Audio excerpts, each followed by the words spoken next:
NRO अमल दरामद case में attorney general ने विफाक का जवाब सुप्रीम कोर्ट में जमा करा दिया है। वजीर आजम काबीना के फैसले पर अमल करता है। अटॉर्नी जनरल का जमा कराया गया जवाब, उसमें कहा गया है कि काबीना ने सोए हुक्काम को खत लिखने का भी कोई फैसला नहीं किया है। विफाक ने जो जवाब दाखिल कराया है उसमें यह कहा गया है कि वजीर आजम के खिलाफ तौहीन अदालत कार्रवाई का ऑप्शन खत्म हो चुका है और तहरीरी जवाब में यह इस्तदा की गई है कि अदालत 12 जुलाई के अपने फैसले पर नजरसानी करे। ताजा तरीन खबर आपको दे रहे हैं एनआरओ अमल दरामद केस से मुताल्लिक, जिसमें अटॉर्नी जनरल ने विफाक का जवाब सुप्रीम कोर्ट में जमा करा दिया है और इस जवाब में यह कहा गया है कि वजीर आजम काबीना के फैसले पर अमल करता है। अटॉर्नी जनरल ने जमा कराया है यह जवाब और इसमें यह कहा गया है कि काबीना ने सोइस हुक्काम को खत लिखने का भी कोई फैसला नहीं किया। वजीर आजम के खिलाफ तौहीन अदालत कार्रवाई का ऑप्शन अब खत्म हो चुका है, जबकि तहरीरी जवाब में यह इस्तदा भी की गई है कि अदालत 12 जुलाई के अपने फैसले पर नजरसानी करे। ताजा तरीन खबर आई है एनआरओ अमल दरामद केस से मुताल्लिक, जिसमें अटॉर्नी जनरल ने विफाक का जवाब अब सुप्रीम कोर्ट में जमा करा दिया है और अटॉर्नी जनरल की जानिब से यह जमा कराया गया है जवाब, जिसमें कहा गया है कि वजीर आजम काबीना के फैसले पर अमल करता है। काबीना ने सोइस हुक्काम को खत लिखने का भी कोई फैसला नहीं किया है। वजीर आजम के खिलाफ तौहीन अदालत कार्रवाई का ऑप्शन अब खत्म हो चुका है और तहरीर जवाब में यह भी इस्तदा की गई है कि अदालत 12 जुलाई के अपने फैसले पर नजरसानी करे।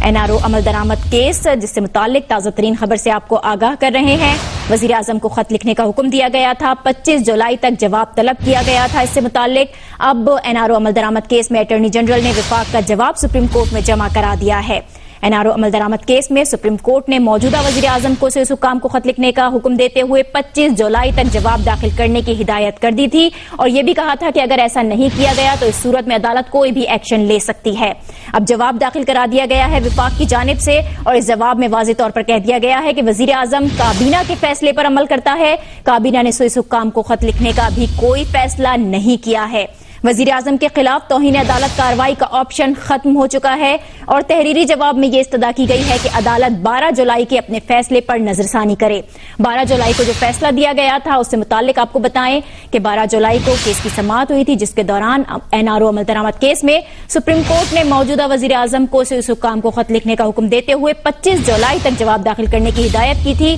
और ऐसा न करने की सूरत में अदालत कोई भी एक्शन ले सकती है, यह कहना था सुप्रीम कोर्ट का। इसी पर बात करेंगे, जियो न्यूज के नुमाइंदे अब्दुल कयूम सिद्दीकी हमारे साथ हैं। कयूम, बताइए, अटॉर्नी जनरल ने विफाक का जवाब सुप्रीम कोर्ट में जमा कराया है, इसमें और क्या अहम निकात शामिल हैं? जी Nazia, supreme court of Pakistan के 5 रुकनी बेंच ने 12 जुलाई को वजीर आजम राजा परवेज अशरफ को यह कहा था कि वो एनआरओ अमल दरामद केस के हवाले से सोइस हुक्काम को खत लिखने से मुतल्लिक जो पैराग्राफ 178 है उसके ऊपर अमल दरामद करके उसकी अमल दरामद रिपोर्ट जो है वो अदालत में दाखिल करें। आज अटॉर्नी फेडरेशन ऑफ पाकिस्तान की तरफ से ये जवाब दाखिल किया गया है, जिसमें यह कहा गया है कि वजीर आजम वफाकी काबीना के मशवरे के पाबंद हैं और वफाकी काबीना ने एनआरओ फैसले या सोइस हुक्काम को खत लिखने से मुतल्लिक वजीर आजम को कोई ऐसा मशवरा नहीं दिया है, लिहाजा ये जो खत है ये नहीं लिखा जा सकता है। इसी तरह से जो तफसीली जवाब जो दाखिल किया गया है उसमें यह कहा गया है कि 7 रुकनी बेंच का जो फैसला था वो 17 रुकनी बेंच के फैसले में तरमीम है, जिसका कि उनको कोई इख्तियार हासिल नहीं था। अमल दरामद के हवाले से उन्होंने नई ऑप्शंस जो है वो क्रिएट किए हैं, इस लिहाजा उनका जो 7 रुकनी बेंच का फैसला था वो कोरम नॉन जुडिस है, उसका इख्तियार नहीं हासिल था सुप्रीम कोर्ट ऑफ पाकिस्तान के उस 7 रुकनी बेंच को और ये इस्तदा की गई है कि अब सुप्रीम कोर्ट ऑफ पाकिस्तान जो है वो अपना 12 जुलाई का हुक्म जो है वो वापस ले और उसके ऊपर नजरसानी करे। तो ये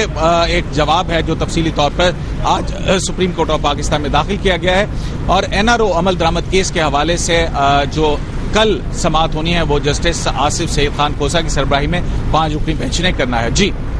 अब्दुल कयूम सिद्दीकी, नुमाइंदा जियो न्यूज, हमें आगाह कर रहे हैं एनआरओ अमल दरामद केस जिसमें अटॉर्नी जनरल ने विफाक का जवाब सुप्रीम कोर्ट को जमा करा दिया है। 3 जनवरी 2012 को 7 रुकनी बेंच को 17 रुकनी बेंच के फैसले में तरमीम का इख्तियार नहीं था, अटॉर्नी जनरल ने जवाब में यह कहा है, जबकि तौहीन अदालत से मुताल्लिक ऑप्शन नंबर 2 का नए वजीर आजम पर इतला नहीं होता, यह भी तहरीरी जवाब में कहा गया है। एनआरओ अमल दरामद केस जिसमें अटॉर्नी जनरल ने विफाक का जवाब सुप्रीम कोर्ट में जमा करा दिया है, इससे मुताल्लिक आपको अपने 12 बजे के बुलेटिन में भी आगाह करेंगे। ये थी जियो ताज़ा तरीन।